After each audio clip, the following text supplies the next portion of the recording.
What's up, Mr. Chris? Welcome back again, my friend. Always great to have you. Looks like you have another banger that you're about to release. Congrats on the 193 followers, by the way. That's absolutely phenomenal, bro. That's insane, Sweet. man. That's Yeah. No, insane.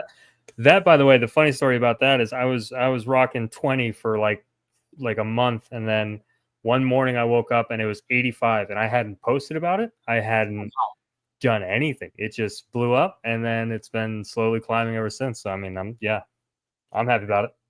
You should be. And by the way, man, this is coming in beautiful, bro. I'm Thank jealous. you. Coming in You know nice, that man. You got the you know that handlebars and everything. yeah. There's that saying that like men don't get complimented that much, and when they do, it sticks with them for forever. So someone at a con last month So bought true. my com bought my comic, and then like right before she left, she was like, "By the way, your beard is amazing." Yeah, And it's yes, I've been thinking about that forever. yes. I Finally, had it. someone noticed the hard It's work like, that it goes thank into you, this thing, man. Yeah, thank yeah. you so much. I tend to keep Like, mine pretty short for work. Even if I grew it out, it's just like straight hairs like this. It takes hmm a while for it to get full looking. But well, I was I was cursed in other ways, so God made up for it, and I appreciate that. I'll take it. yeah, I am Yeah. having a bromance, Will. There's my Yep. buddy. Oh That's sweet, man. bro. No, awesome, man. So good to have you back again, brother. You know how much I love everything you guys produce. You guys just have some freaking amazing art. Artificial still by far one of my favorite, and issue 2 was just insane, man. And then what was the Appreciate it. horror one? I backed your horror one. Our monsters. Yes, our monsters was also good, man. I was like, dang, that is awesome. And this refugee one looks freaking phenomenal, bro. So I cannot wait to I dig hope in, so. man. Yeah. We have a I mean, I appreciate you having me on and being fairly last minute. I appreciate it. But All good, brother. All good. I sprung it on you. But yeah, we have a lot. I don't know what all you want to talk about. I would like to promote Refuge primarily just because it's Sure. my personal project, but at the same time, Wingless 2's coming and I have preview pages for that. We have an event that we're hosting. So like we got tons of stuff going on at Bentbox. It's been fun. It's been crazy. Well, that's awesome. So, it looks like we got some people watching. Thank you all last minute for jumping on. As always, we appreciate you. I don't exist without you, so I appreciate it. Right in the comment section, I do have the link for the Kickstarter. It is not live yet. So head over there and check it out. It's called Refugee Chapter 1. It looks absolutely beautiful, man. The art looks spectacular, as you would expect from any bent box produced product. Everything that you all have done has been super high end. And man, I cannot wait to dig in more. So, like you said, let's start there. And then after Yeah. that, why don't you bring us up to speed with Bent Box, everything that you're doing from a title standpoint? Because you guys have been adding a lot. You've been a lot more engaged when it comes to Comic Cons. Like you're Yeah. legit like building an awesome publishing company. Trying, yeah. Um, yeah, it's working, bro. It's working, man. So Yeah. let's I'm jump gonna have right to into check that Refuge. out though. I just saw Creators Outlet reviewed some of our books on Outright Geekery. I haven't seen that yet, so I'll have to go check that out. I appreciate you for reviewing the books. I'm sure only good things, but I'll come check them out. Yeah, hopefully, man. That's a wheel. That's another great podcast to go on to as well. I'd love to. So I'll send you the information. Will's an Yeah. awesome dude, man. He's one of my Sweet. buddies. Yep. Okay. Sounds good. And then who's this right here? Bill Jack, what's up? Hello, hello. Thanks for jumping in last minute. Appreciate it. All right, Chris, I'm going to share my screen, man, because I think they need that visual. And I know it's Yeah. not live, so we're probably not getting everything that everyone's about to see once you do I go got some live. extra pages too that I can Okay. show. So yeah. Sweet. Sweet. So I'll start with this. Let's go ahead and jump right in. Let's see. Let me make sure I pull up the right thing, man. Here we go. Kickstarter. Boom. I always show my age whenever I'm trying to do this, man. They're like, dude. Yeah, I'd same. I'm 90 years old, which is terrible. Exactly. Yeah. Appreciate it, guys. Thanks for jumping in, man. Yeah, thank you. I'm Yeah. very proud of this hat, man. I'm a big Slick. DC Green Lantern fan, and my wife got this for me for my birthday. So super happy about it, man. It's fitted too. I'm a big New Era fan. So DC Including the just. movie, obviously, right? I'm The sorry. movie with including the movie, obviously, right? With Ryan Of Reynolds. course, Big man. I fan, mean, as a Green obviously. Lantern fan, we got like very little to kind of grasp onto. For real. Yeah, so I mean, I'll be honest with you, the Ryan Reynolds one I've watched 100 times. I get it. The I CGI is not personally really great. like it. I liked it, man. I I loved loved it. it. I Yeah. was so pissed that we didn't get like a part two with Sinestro as a Yellow Yeah. Lantern and everything. I was hoping that it would build out, but unfortunately, right, money talks, and it didn't do what they were hoping. So we'll Yeah. see, man. The HBO series is coming out. I don't know what to I'm think about excited. it yet, but I'm excited. Yeah. I'm excited for anything Green Lantern. So fingers Yeah. crossed, it's good stuff, you know. Yep. Well, let's jump in, man. Refugee. I saw this picture, man. I was like, dude, this dude, whoever this little guy is, man, looks freaking awesome, man. So why don't you take over real quick, man? Give us kind of that elevator pitch of what we're looking at. Yeah. So, small correction. It is pronounced. So this is called Refuge. Oh, Refuge. Duh. I'm sorry. Which is fine. No, you would not be the first to say news, it. bro. Sorry, brother. Yeah, I know. I understand that completely. Yeah. So I don't know if this is the best timing for this comic, but actually, actually, this is not political at all, man. This not is at all. Of Chris. Yes. All right. So Refuge, man. Jump in, brother. Refuge Chapter 1. So, I mean, the elevator pitch is kind of there. As a young child soldier escapes the cruelties of war, he is met by a terrifying presence. That's basically the elevator pitch for Chapter 1. Now, this is, I could have put, obviously, Chapter 1 through 4, or of 4, because it is going to be like a limited series, 4 to 5 issues, depending, or chapters, as I'm currently calling them. But yeah, this is a book, or this is a interesting. So I basically pulled this one out of the cyber dust that was accumulating on my Google Doc of just like what's on here. What am I interested in writing? You know, I'm writing artificial. I have like 4 more issues written. So we're just working through the process of creating it. So while I'm doing that, I'm a writer, so I'm writing as much as I can. And this one was one where it's funny. I literally just had the title. I had Refuge and then parentheses need more information. Like that was the description. Yeah. And so I started just basically sitting in my thoughts and developing a cool little story with it. So it's about a young child soldier named Pavel. He's kind of based around that Soviet Russia era. Obviously you can tell by the garbs he's wearing, you know, specifically the hat, and the type of rifle he'll be using, or you'll see in the book. Nice. But it's technically like an all ages action adventure series that follows this young boy who's escaping war. He's been forced into this civil war in the area, between like between like insurgents and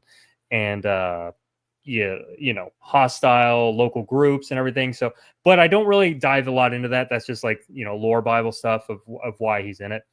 But it's ravaged his small town, his family. This is a bit of a spoiler, one of the last left of his family. And the story is him escaping a battlefield, finding a mountain, like a cave in the side of a mountain, and finding refuge in this cave. As he goes deeper and deeper into the cave, he becomes face to face with something terrifying. That is kind of like a red herring of a teaser, because it's going to be a very like fun and whimsical story. Yeah, so I mean that's it. I can kind of like hit more points as we go, but that's kind of the basis of it. Well, I love the design of him. He looks absolutely amazing. Again, you just kind of shared out, but check out some of the interiors, man. I'm really loving the style of art too. Can you kind of talk a little bit about the art and the artists? Is this an artist we're already familiar with from other things that Bent Box has done? First one on Bent Box. Can you guess where he's from? What country? It's got to be manga inspired somehow. Well, Philippines. I've been notorious for working with Brazilian artists. They're cut from a cloth that is insane. Like I just don't get it. There's the talent there is incredible. It's insane. And so like every time I run it, that's Our Monsters. That is based on Brazilian lore, and it's a Brazilian artist that I worked with her. Obviously, Artificial is Gabriel Fonseca, a Brazilian artist. So this gentleman's name's Lucas Jensen.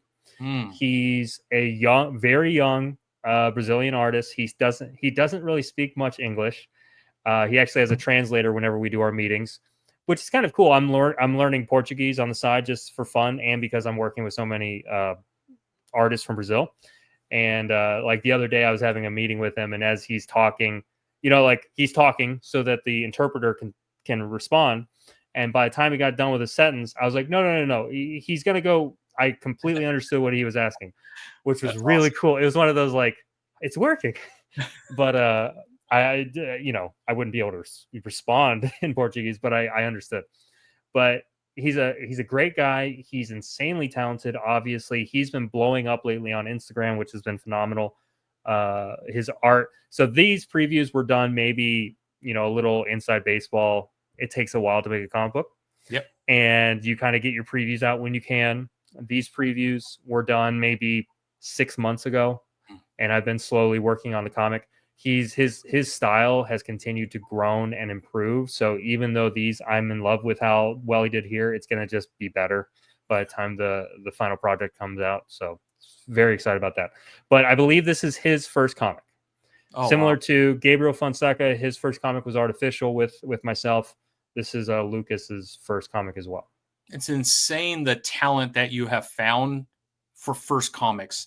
Like, if everybody watching, if you haven't read Artificial and seen the art, issue 1 blows your mind. Issue 2 times 2. It's insane, the art in those two titles for sure.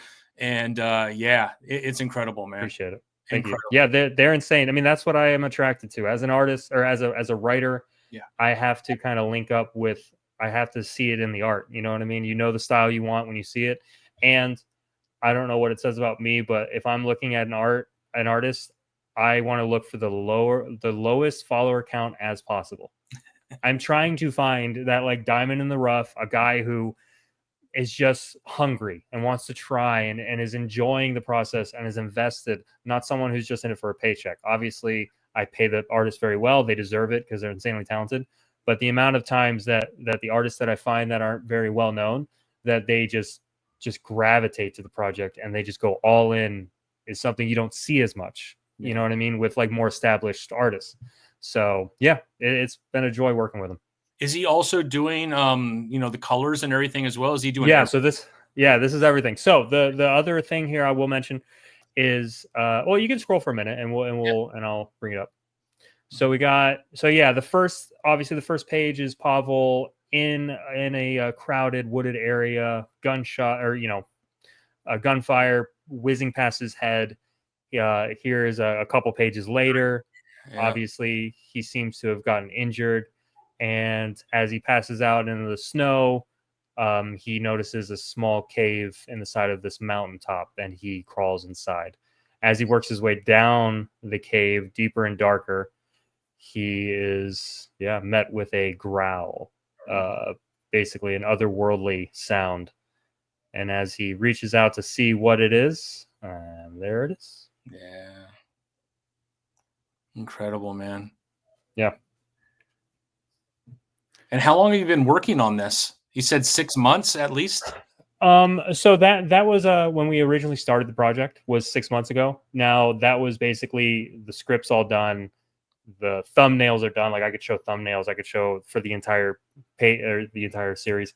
But it costs money to make a comic. So that's obviously we are treating. So this, by the way, is going to be our first comic from Bentbox that is truly depending on the crowdfunding to go well to fully fund the project. We haven't completed it yet. So we need basically, we need your guys' help to make it happen. But yeah, slowly we've been moving on it, but very slowly, and allowing hopefully, crowdfunding to be what it used to be for. Crowdfunding used to be just to help fund a project.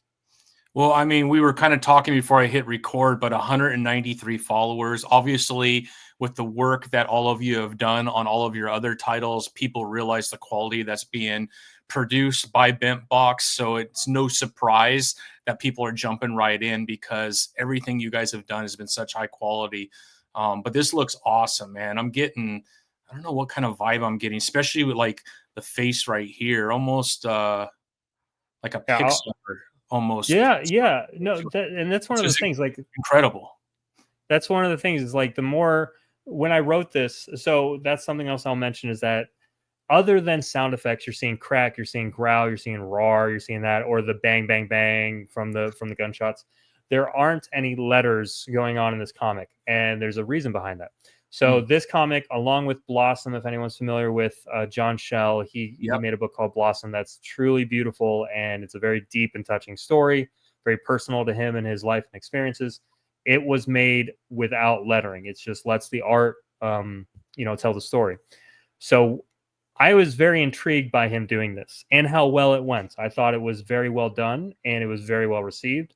And so I took on the challenge and I said, okay, I'm going to make a, a story with no lettering. And the main purpose behind it is if any of you are familiar with our work, we've recently decided to go all in a initiative called Comics for a Cause. I've tried to be pretty open and vocal about it on social media. And basically, the premise behind it is I don't know how many people are familiar with indie comics or comics in general. Uh, you know, Drama seems to sell pretty solid. It's a good selling point, Yeah. or so it seems. And we were like, what happens? Is there a way to do just good, not drama, but just like, is there a way to make a difference? And maybe your comic book company is known for that instead of drama or infighting or all this garbage that happens. Yeah. It's just good stories that help people. Yeah. So, Comics for a Cause is a really cool initiative that we designed that will have a handful of our books, specific titles. Wingless is one of them, Blossom is one of them, and now Refuge, that will have a portion of the profits will go towards certain charities. Refuge will obviously go towards a specific refugee crisis charity that gives back to displaced children and families. And that was kind of one of the reasons why I wrote this book was I thought it would be without lettering. It makes it very accessible. Mhm. A child in Ukraine, Russia, Africa, no Yeah. political affiliation needed. It's just a child that is being affected by life because unfortunately this is just the world we live in. Yeah. Would be able to pick this up the same as anyone else and Yeah. be able to experience the same exact story. So that's kind of my reasoning behind doing a book without lettering, which has been a challenge, but it's been a lot of fun. That's awesome, man. Yeah. To be honest, when I created the name World at War Comics, the initial reason is obviously everyone knows what's going on between Russia and Ukraine, and obviously it's a terrible war. Both sides are losing human beings, and sometimes we Mm-hmm. forget that we see the political side of it. We don't realize there's lives actually being involved, and I mean, over 1 million have died between the two. No one Yeah. knows the real number, but that's one of over 120 wars that are going on Yeah. around the world at any given time. And we Yeah. just don't hear about most of them because most of them, there's not a profit to be made off of those wars. And 100%. that's just the unfortunate reality. I mean, there is civil wars taking place all over the place, and there's just not much interest in those wars because maybe the land isn't worth anything or there's not minerals there. And again, not to get political or anything like that, but there's human beings that are constantly going through these experiences. And so, yeah, this is awesome, man. I love the idea. And you're right. Anybody could jump into this. Anybody could Yeah. experience the emotion through it. And if you could do it without words, I mean, it's incredible. I mean, right now, not that it's the same thing at all, but No. I'm a big G.I. Joe fan. We know Larry Hama has the famous issue 21 where he did it with no letters. And now Skybound is doing a Skybound, yep. 5-part series where they're taking certain, Joes and doing a entire series that is letterless, right? There's no Oh, word. I didn't know that. That's cool. It's awesome. They're on issue 3 right now. We just had Jinx I think the next one is Duke, if I'm not mistaken. But they're taking certain characters and they're showing an experience that they went through without words, kind of homage to Larry Hama and his famous issue 21. And I know other comics have done this too, but Larry Hama is he's a Hall of Famer, man. If there was a Hall of Fame for comic book writers, he would have to be in there. And his issue 21 would be at the top of the heap, I think, when it comes to unlettered storytelling. So I think there's more and more of this coming, and I love it, man. Especially if you're able to tell that story visually like that. It's I don't know, it's phenomenal, man. I think it's even sometimes more impactful, and maybe it's just because we're not used to it. I don't know, but it's awesome, man. I love the idea. I hope so. I mean, because to be honest, I like what was I was reading? Oh, I was reading shout out to I had it right here. But shout out to My Neighbor Necromancer. It's a Kickstarter I picked up I had funded a while ago. But it's funny that I had to stop myself because sometimes when I'm reading a comic, I'm literally just reading the comic. Yeah. And I have to sometimes take a minute to go like, wait, what is happening in this panel? Like I'm just reading the words, which typically if the writing's good enough, you kind of get the gist of the panel by the words, and so sometimes your brain fills it in and you use your periphs and you kind of just flow through a page. With this, it's odd how different it is to read it because you're not reading it, you're just looking at it. But you have to follow along, and that's been the challenge is every single panel has to have a purpose.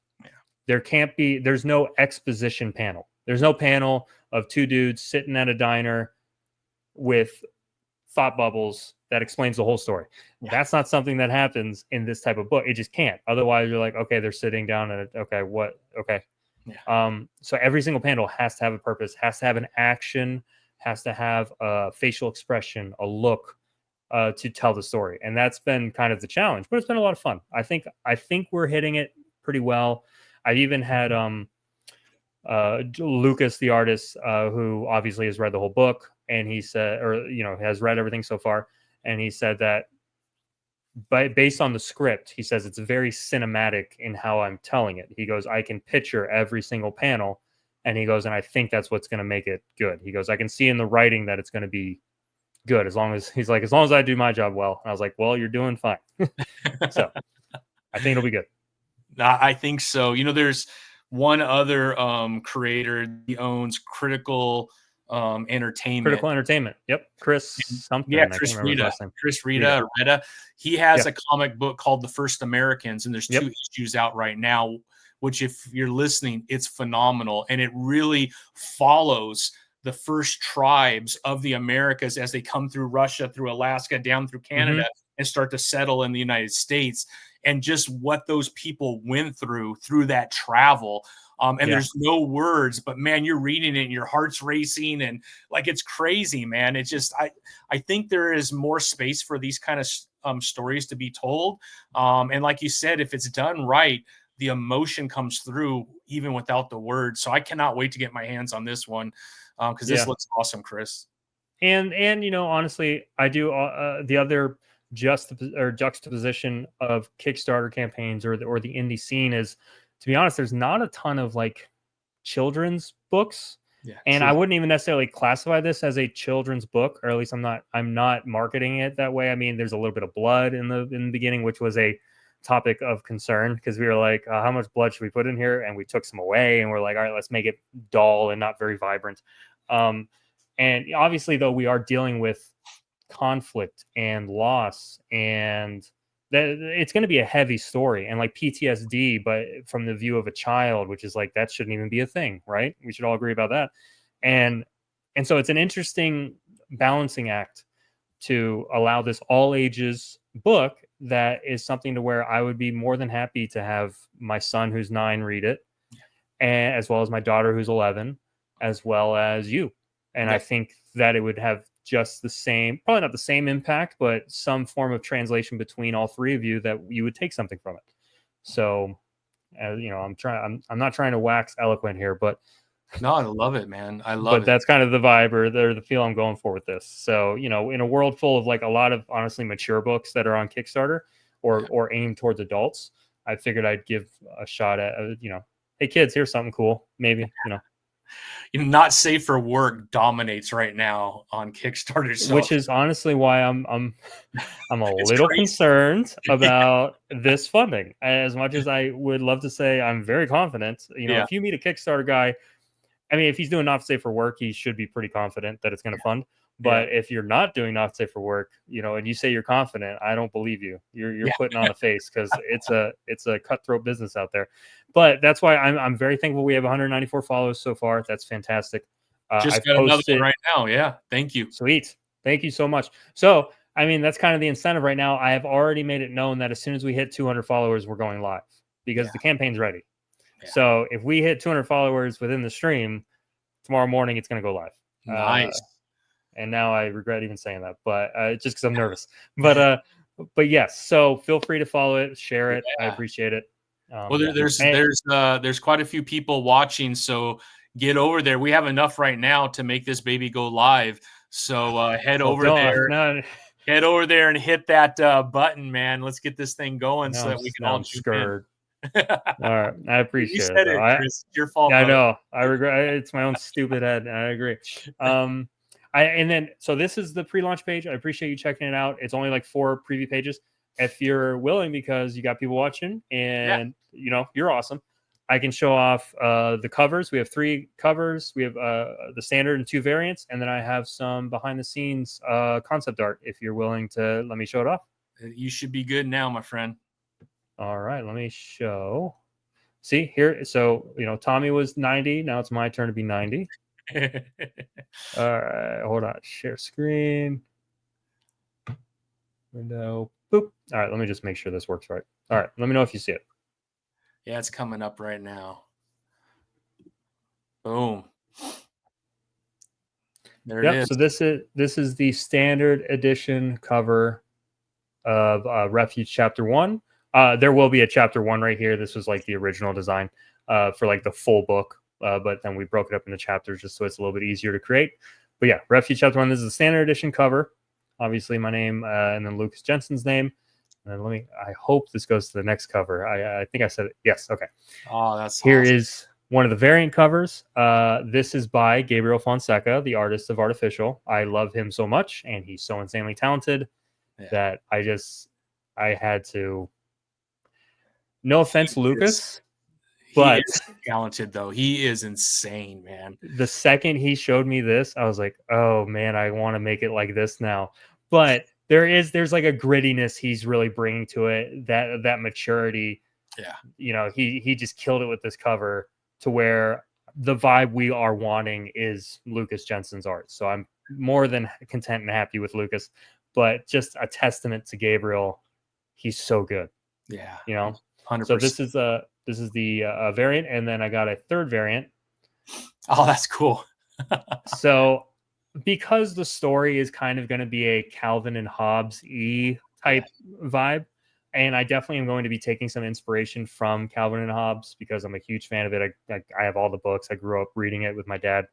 I found a really cool artist out of Ohio, Brian Middleton, that did this book. And it's basically, I saw like some of his, or this cover, I saw some of his concept art of like, oh man, what was it? Maybe it was like God of War or something, but he did it in like a Calvin and Hobbes style. And I'm like, hey, please, can you do me a cover?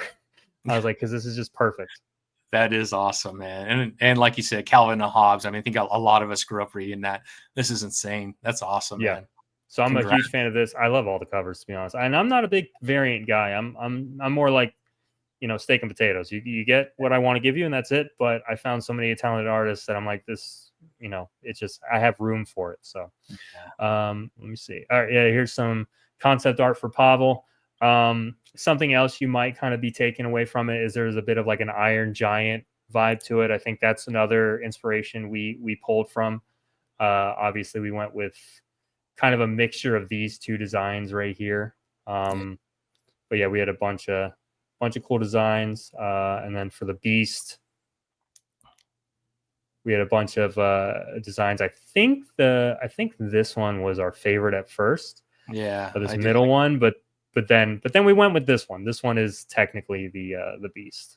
The broken horn too. Yeah. And then we obviously did some like colors, and we're messing around with this is just Lucas getting into the vibe of the character, trying to get a feel for emotion. Man, you're gonna have to have, like, if you reach a certain goal, you got to do a stuffed animal or something with this thing, man. I'm ahead of you. Let me just say that. Okay, all right, I'll shut up. I don't want to give anything away until this thing goes live. Shut up. I'm just kidding. All right, I'm married. I understand what that means. Yeah. Hey, man. No, I mean, so just because we need the funds to go towards the book, it just for creation purposes or to have it be made, the funds all have to go in there. And I know you, as much as many other creators out there, when you really start frilling up a campaign, you start sucking funds out of the book because you have to allocate it correctly. But as soon as the series is complete, we have many plans that I'm very excited for. One being a stuffed animal, like a plushie. So I'm very excited. Yeah, very cool, man. That looks awesome, man. Congratulations, Chris. This thing looks incredible. All of you that are watching, man, the link is right there in let's see, I'll pull it back up again. Head over there, click the notify button. All it's going to do is send you a quick email once it goes live. That way you could be first to the table when it comes to backing this thing.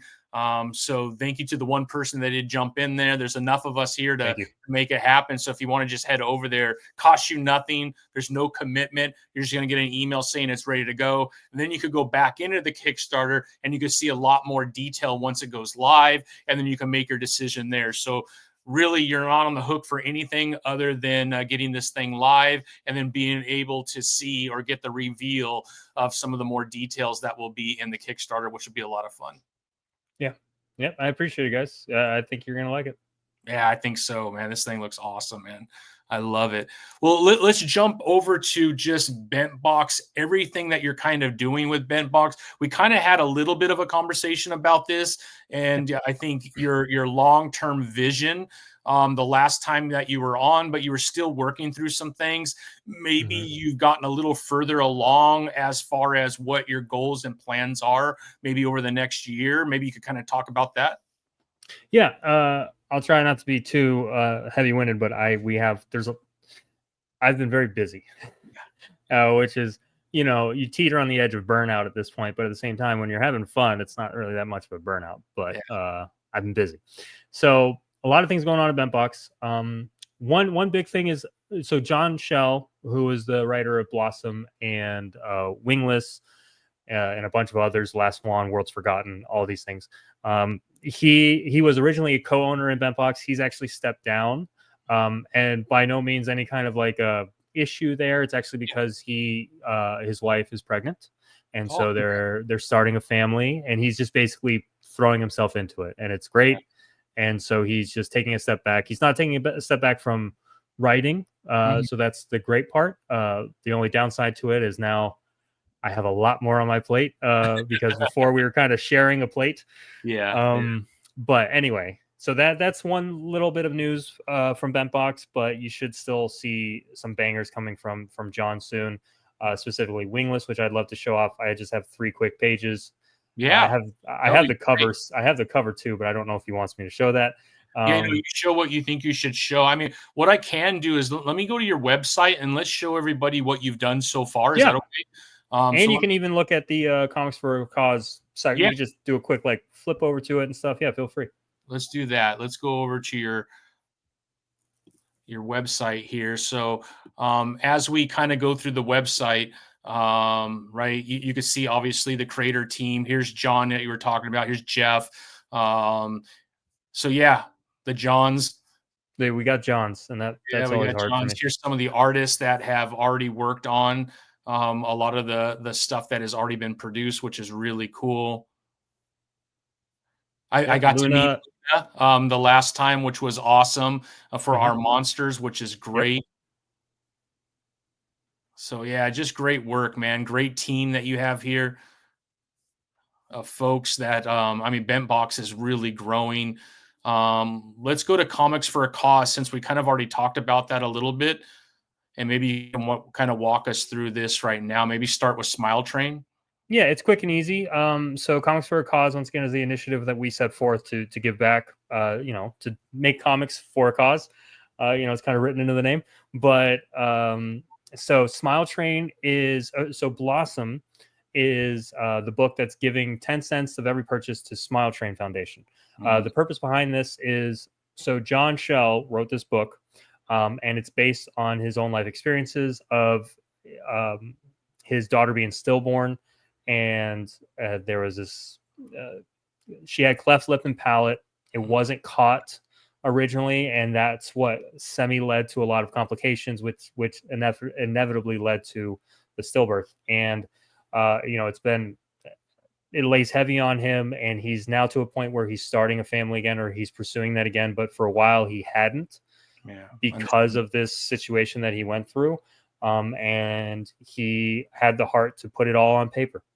So he created Blossom as like this love letter to his daughter, and because of it, he decided to have it support a foundation called the Smile Train, which it supports treatment for kids with cleft lip and palate all across the globe, all across the world. It's a really cool foundation.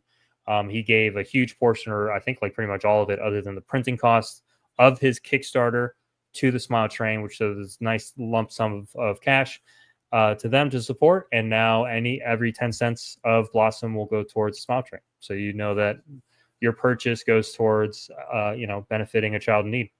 That's beautiful. And then so it's a great foundation. Highly recommend it. And honestly, the book is when we're at cons, I undersell Artificial so much, but it's because I also don't want to come off as like buy my book. But we have so many good books that like 9 times out of 10 I push Blossom. Like I just like, I don't know. It's just, there's just so much into it that I'm like, you have to buy this book. I was like, you have to just experience it, please. So I just highly recommend it. And then obviously Wingless, which is a story about baby Astro, who is a bird that was born without wings, and the difficulties that he's had to go through. And then it kind of turns into this really fun action superhero tale. But this is going towards a foundation called Tiny Superheroes, which actually gives little capes to children in hospitals and helps raise money for their treatments and illnesses and disabilities. But it's a really cool foundation that we actually heard about. We got turned on to it by a TikToker who reviewed our book, Wingless. And at one point, Astro's mom gives Astro this cape because he doesn't have wings. So it's like this cool little thing. And then there's a A on the back of it. And the TikToker was like, "Oh, that's really cool. So they must have done this because of Tiny Superheroes." And I was like, "Nope." I was like, "I'd love to say we did." But so John and I, John's the author. John and I both like Googled it real fast. I think we were just hanging out on the couch together, watching her review, because we're close friends and he lives like 30 minutes away. So we hang out, and we immediately were like, "Yeah, let's just have it be supportive of this. It's really cool." They give capes out. They make like these cool patches that you can put on the cape. So we're really wanting to maybe do like a wingless patch for them and try and work with the foundation in that way. But that's so cool. Yeah. And then obviously, hopefully Refuge will be here soon. Yeah, I was going to say those are the 2 so far, but we do have Refuge coming. Mm-hmm. All right, so let's check out some of these titles. So obviously Wingless right here in the middle. Issue 1 is available. So you jump in right away. It says sold out, but we're just going to update. I have more. I have the print in, so I'm going to update the quantity pretty soon. So probably by tomorrow, you'll end up seeing, you'll be able to purchase this. But yeah, most of these, we actually just got the print in. They say sold out, which isn't a bad problem to have, but they're coming. Beautiful. And then True Believer, can you kind of talk about this? The art, by the way, on True Believer, at least this cover is phenomenal, man. Yeah, so that's by a guy named Jeff Morris, who I met online based on his book called Dirt Mountain. Is a short story that he wrote that I found just phenomenal, specifically the art. I'm kind of, I'm just attracted to unique art styles and the storytelling behind it. And so I reached out immediately, asked if he'd be interested in us helping publish his book. And he said he actually had a series of short stories, 3 short stories based on grief. He's actually he's trying right now. He's actually working with a what would you call it? I keep using the word foundation. I don't know if that's the best word, but a group up in like the Tampa area, St. Pete area, that area. I can't remember, Pinellas County, I think, that area up in Florida where he lives, where he's actually teaching classes on how to process grief and loss with arts, with writing, with creating comics. And that's basically the reason he wrote this book. Is he wrote these really impactful 3 short stories. I say this every time. I'm like, do you want something really cool, like wingless, that'll make you go like, oh, that was awesome? Do you want something that'll make you crap your pants like Our Monsters? Here you go. Do you want something that'll make you cry? Get True Believer. So that's kind of my elevator pitch for it. But it's a really cool book. We're actually talking to him right now if he's interested in adding it to the Comics for a Cause, because I'm sure we could find something, some kind of mental health thing, or there's a lot of causes out there that this could apply for. So yeah, that's awesome, man. And then Orium is by John, the other John, as I call him, John Orozco. He's a guy from Scotland. Really cool book. That's kind of like a let me think. It's like a noir supernatural thriller with mixed with like some body horror and suspense. It's just a fun book. But it's about a guy named Robert who it's basically has been placed onto him to save the world. And there's this specific metal that has come into the world that seems to have a mind of its own. And as it infects someone, it's almost like a venom vibe to where they start causing chaos. And there's a lot of death involved. And so Robert is tasked to save the world from it. But it's really cool. It's a lot of fun. Issue 2 of that's going to be out soon too. Oh, nice. Yep. And then the last time you were on, we were talking Our Monsters, which was successfully Kickstarted. Awesome book too. This is another letterless title, which is really cool, man.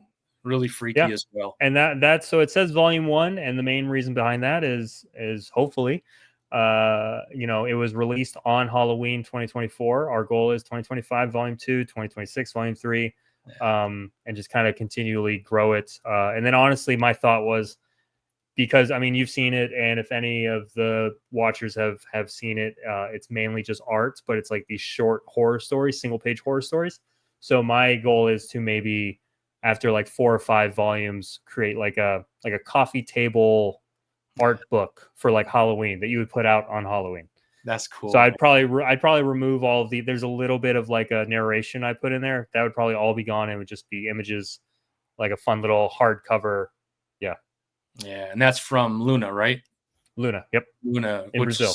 In Brazil. Another Brazilian. Yes. Always. I can't get away from. And then obviously Blossom that we just discussed. That is also, by the way, Gabriel Fonseca, who did Artificial. And Barlow did the colors. He's a friend of Gabriel. I really look forward to working with Barlow in the future because he did a phenomenal job.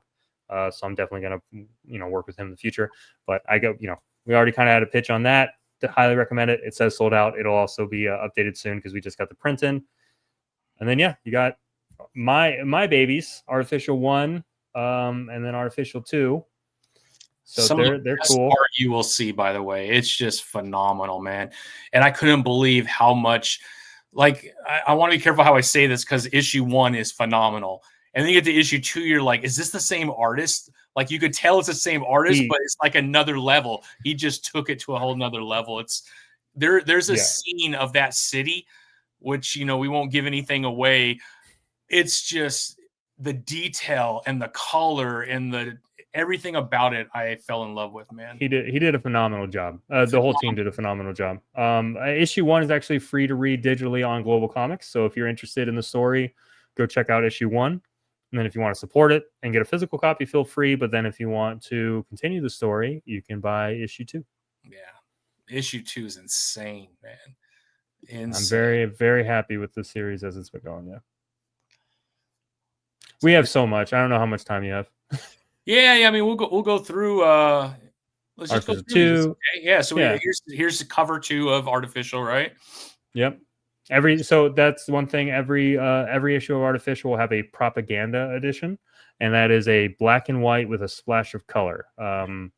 And we kind of meticulously go through each and every page and pick what we would like colored. It's kind of fun. I've had a lot of people say that they read the standard edition and then they read the propaganda edition, and they saw things that they didn't pay attention to the first time.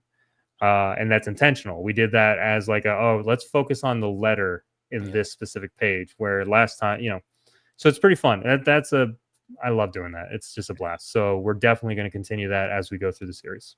Sweet. And then quickly on Heathen, what is that one? That one I'm not familiar.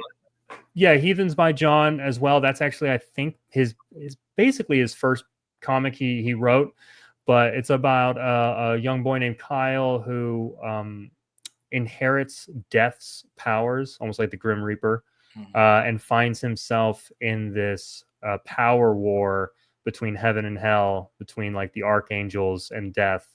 And as he inherits Death's powers, he's then tasked with the job of Death, which is taking life and reaping souls. And but the conflict comes when his sister is diagnosed with cancer, and now he is tasked with her death, and that's how it progresses through the story. But it's a really, I designed the cover for it because he didn't have a cover for it. He wasn't originally going to release it. This one was sitting on a Google Doc, and I was like, dude, I love it. And so I designed the cover. We got it up, and yeah, it's kind of like a westernized manga. It's very manga inspired. The art, yeah, awesome. And then the Last Wand. The Last Wand's also by John. John's got a lot of books for us, but the Last Wand is so extensive. It's kind of a fantasy, right? More of a fantasy. It's a fantasy. Like we sometimes say like Star Wars meets Harry Potter because there's some sci-fi involved. But yeah, like this specific issue is a trial or like a gambit almost between these elves. And there's like Lovecraftian monsters, and it's just this huge open world that gets opened up, and it's our longest, or it's our longest, what would you call it, largest, I guess, single issue. I think it's 46 pages. Oh wow. So you get a lot of bang for your buck there. Art style is phenomenal. And then Worlds Forgotten is actually within the same universe as The Last Wand. That follows a boy named Keon, and while he's on the, let me see how I want to word it. I'm working on the elevator pitch for this, but while he's basically on the ropes, or at the end of caring for this life, basically, at the wrong side of a gun, we'll say that much. He is thrust into a different dimension where he ends up gaining these powers of traveling through dimensions, and as he goes through this wild adventure, he finds that he's actually, very important. Yeah. When he thought he wasn't in the beginning. So it's really fun. That one's fun. Yeah, that's it. I mean, we actually have more that we haven't put on there, and that's something that I'll run through you real quick with. Sure. We picked up this gentleman named Dan Loeb. He's got a book named Ash.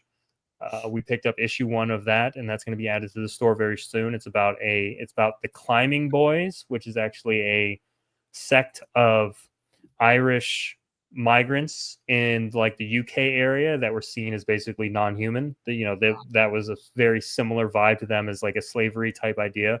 Irish people weren't really seen as full people. They were just used for labor most of the time. And back in the day, they needed small people to clean the chimneys. And so they developed the Climbing Boys, which were just Irish kids that they would just shove up a chimney. And, the life expectancy was like 0, basically. You know what I mean? And it's a life of crime and destitution. And it's a rough like drama book, but it's really cool. It's another one where the art style just blew me away. So I had to reach out. He loves what we're doing, so he joined. And so now Ash #1 is going to be coming soon. So I'm very excited about that. We have a lot. I'm like working on something right now by a guy named Dan Schroyer, who lives over in Israel, called Saga of Strays, and it's it's, I don't even know how to put it. Give me one. I want to show you just so you can see. I want to see if you like it, because I'm interested. I don't think we've shown too many people it yet. Let me just say that. Nice. So this is going to be a very exclusive Nice. look at it. Can't wait to see it now. Yeah. Here, let me open it up. I just got off a meeting with him before this, where we wrapped up the lettering. I'm going to be helping. So I'm doing my first job as lettering. I have never lettered before, but I'm going to give it a shot. There you go. Because why not? Why not? All right. Yeah. I mean, it's hard. I'm not trying to downplay lettering. I know it's hard. No, it's an art. It's an art, man. That is 100% true. Yeah, I'm getting there, guys. You're Don't good. worry. It's a large file on Photoshop. All right, here it comes.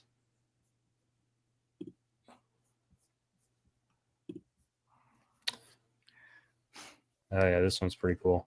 All right.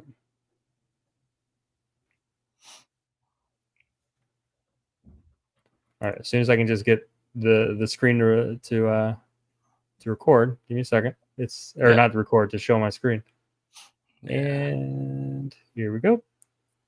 Screen. All right, let me know when you see it. Yeah, it hasn't popped up yet. Here it goes.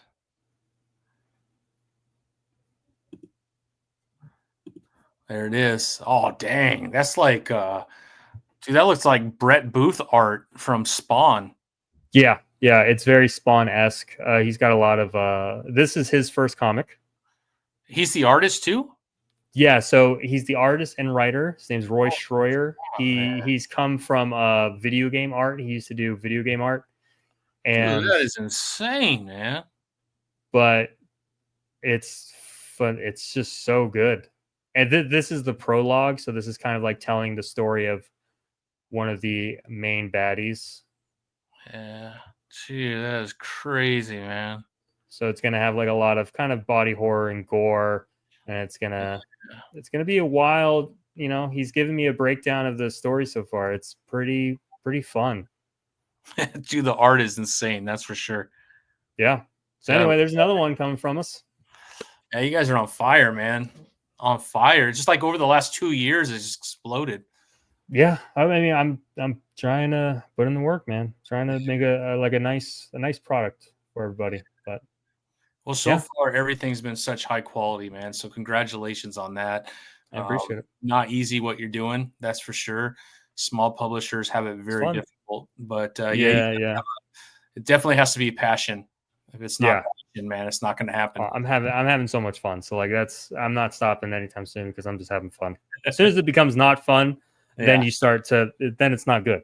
So until then, I'll let you know when I'm not having fun. But until then, I'm having fun, and we're just gonna keep doing cool stuff. And then the last thing, I know we're running, we're going wild. Is the other plan for Bentbox is I don't know how many people have watched or have seen us, but we are this Saturday actually hosting our first Comic-Con. Have you seen that yet? I don't know if you've. I did. I saw something. You did something on Instagram, I think. Yeah. So we did something on Instagram. I'll show real fast on here. I'll just show the very like. Close to you. The only problem. Yeah, I don't think you're gonna make it, which is fine. But I also don't know if it's worth the trip. But it would be cool. Maybe one. Maybe awesome. So here's the cool part. So here's So coming this Saturday is Con at the Arcade. Presented by Bentbox Comics and Dave and Buster's. I don't know how many people are familiar with Dave and Buster's. Oh yeah, we got them there. They're everywhere. Yeah, they're everywhere. So this came about as kind of a what the heck, fake it till you make it idea, which I'm known for. And basically, I noticed that they have a function room in their Dave and Buster's that's normally for corporate events, things like that. Now it is smaller, so it's going to be a little more intimate and not like a huge con per se. But I did reach out. I basically was just with my kids one day at Dave & Buster's, and I just went to the front desk and said, "Hey, is your general manager here?" And she's like, "Yeah, why?" I was like, "I just want to ask her a question." And I'm pretty sure I just got out of my son's soccer game, so I had a coach uniform on. I probably smelled terrible because you're out in the Florida heat. But I was like, why not? So she came out and I just said, "Hey, have you ever?" I prefaced it and said, "Crazy question. Have you ever had a con, like a Comic-Con, at Dave and Buster's? And she said, no, we've never done that before. And I asked, I was like, are you familiar with Comic Cons? And she goes, oh yeah, I love Comic Cons. She goes, I go to them all the time. And that was honestly like the first. I was like, oh, thank God, because Yeah, it's very possible she'd be like, a comma what, a what, a who? And I'm like, yeah, crap, yeah, never yeah. mind, just forget it, just forget everything. And then I would have just walked out. But no, thankfully she was like, no, that sounds interesting. And then my next question was like, do you want to have a Comic Con at a Dave and Buster's? And she was like, yeah, okay. And that was it. I didn't even like picture any of the ideas yet. It was just like, Oh this is wow. kind of cool, right? What do you think? So, basically one thing led to another. I ended up having to have a meeting with Dave and Buster's of America to discuss hosting an event at their location that is like a first of its kind. And we got approved to do Con at the Arcade Yes. as the very first Comic Con ever at a Dave and Buster's. So it's going to have a bunch of local artists. It's going to, I'll obviously have my booth there. I'm going to be hawking my own stuff because why not? And Yeah. we'll have like Pokemon people. We'll have like this Lego vendor, collectibles, toys, wrestling stuff. 3D printing, the whole gambit. It's gonna be a lot of fun. And then, one thing I said to them is, I want this to be a very symbiotic relationship to where it benefits me and it benefits you. Yeah. And so I said, I have an idea with every single purchase at this Comic-Con. So if you're in the Southwest Florida area, please come out and say, hey, it's going to be the one in Fort Myers, Florida. You can't miss it. If you type that in, Google Maps, you'll find it. Or if you see us on Instagram and everything, we're pitching it as much as we can, obviously. But every single purchase that you make at this con will enter you into a raffle for a $50 play card to Dave & Buster's. So not only will you be able to pick up some cool comics or toys or Pokemon cards, but get something for your kid or for you. And then hopefully you'll win every hour. We're actually going to be having a raffle. So you have a chance. You have a couple chances to win from 10 a.m. to 5 p.m. that you can win a $50 game card to go play with your family. That's awesome, man. Yeah. What a great idea.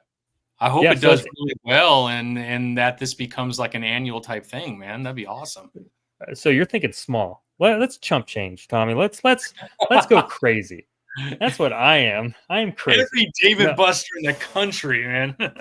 Yes. So, and not no joke. I told this to the general manager and to Dave & Buster's of America. I said, now I don't know where I come up with stuff. It doesn't make any sense to me. But I told them on the phone, I was like, Saturday, April 26th, I want by the end of the day, you see a 15% increase in food sales, maybe a 20% increase in game card sales. And I want you to go, that was a good day for us. Yeah. And then I want to have a discussion about Con at the Arcade is the official Comic-Con for Dave & Buster's. Yeah. And we would love to come to any Dave & Buster's in the United States. Yeah. They got Dave & Buster's Austin, Texas. They got Dave & Buster's in California, I'm sure. They got Dave & Buster's everywhere. So we're going to basically put in the work this Saturday. Well, I'm 45 minutes from Austin, so count me in, man. I would love to help any way I can. That's one of the things. Like, the cool thing about all this is we've got a lot of connections. We've met amazing people who are willing to listen to me, talk for way too long. And maybe I got connections up in Pennsylvania, Ohio, New York now. One guy in Canada, which I told him, I was like, I don't know if I'm going to be doing that one, but you never know. And then, so I might need help at some point, but hopefully maybe 2026, you'll see Con of the Arcade coming to a town near you is what you're going to see instead of just Fort Myers, Florida. Yeah. I mean, you could. I mean, the comic book industry needs it, especially from the indie side. A lot of indies can't afford to do some of the bigger shows; they're very expensive sometimes. That's another thing right now. Yeah, because I worked a deal with Dave & Buster's, and I'm not going to air this out.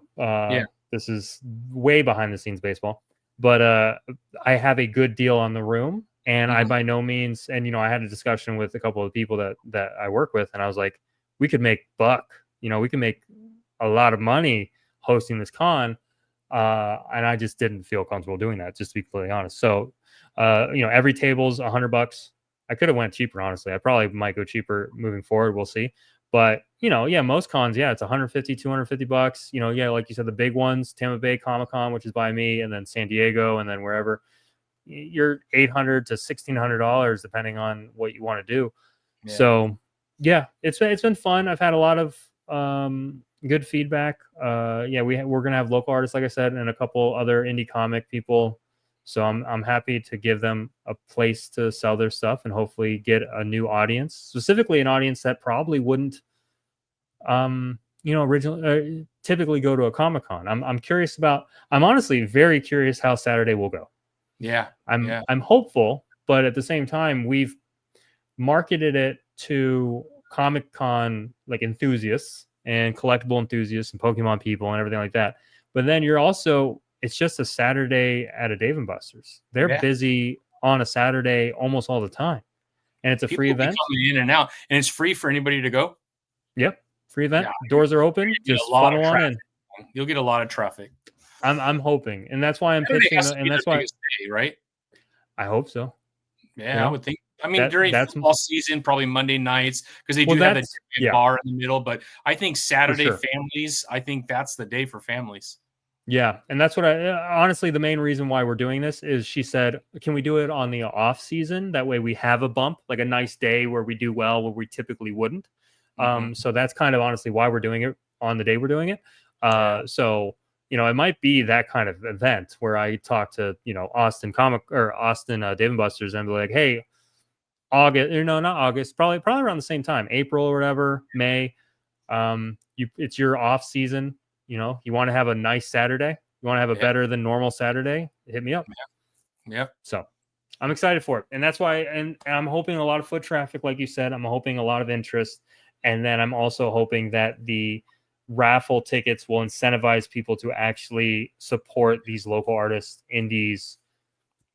All the vendors that are going to be there. I just hope that they're going to be supported and incentivized to be supported by free things. You know how much people love free things. Everyone loves something free, man. Me too. Me too. So, yeah. No, I Anyway, love it. we got a lot going on, so that's my spiel. I have more things, but I'll save it for the next time. All right, sounds good, Chris. Well, Chris, congratulations on another amazing title, Refuge Chapter 1. Get over to the Kickstarter. The link is right here. All you got to do is click on it. It's in the comment section. Click on that bad boy. Head over there. Hit that follow.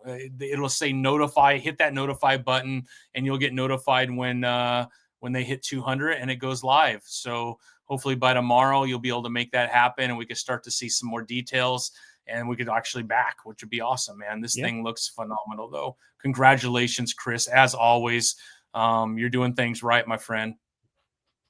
I'm trying. I appreciate it. You too, man. Thanks for you're killing it on this interview stuff. I'm like, you sure you're Yes. willing to slum it with me? You're getting Yeah, I would love to slum it some with you, whales, brother. and it's awesome, man. It's just No, it's fun to see. So yeah, it's really cool. it's all about the community, man. We're all helping one Yeah, another out, and it's a lot of fun, man. So that's why we do it. I love comics, and I want comics to be very healthy. And yeah, same here. anything I Yep, can do to help. I appreciate it, man. Yeah. Well, Chris, man, thank you so much. I'm glad we were able to put this together tonight, man. As always, it's great to see you. The beard is coming out really nice, man. So congratulations on that as well. Thank you. And man, we'll be in touch, I'm sure. Yeah, yeah, we will. Sounds good. Right on, brother. Well, appreciate you, man. Everybody in the chat, get over to that Kickstarter and hit that notify button. I will have the link below when I upload this to my YouTube in the morning. But thank you all for joining tonight. We appreciate you. And Chris, best of luck on Refuge. Cannot wait for you to hit the goal and me to get this in my hands, my friend. Sounds good. Yep. All right. Thanks everybody so much. Thank you. Thank you. Right on.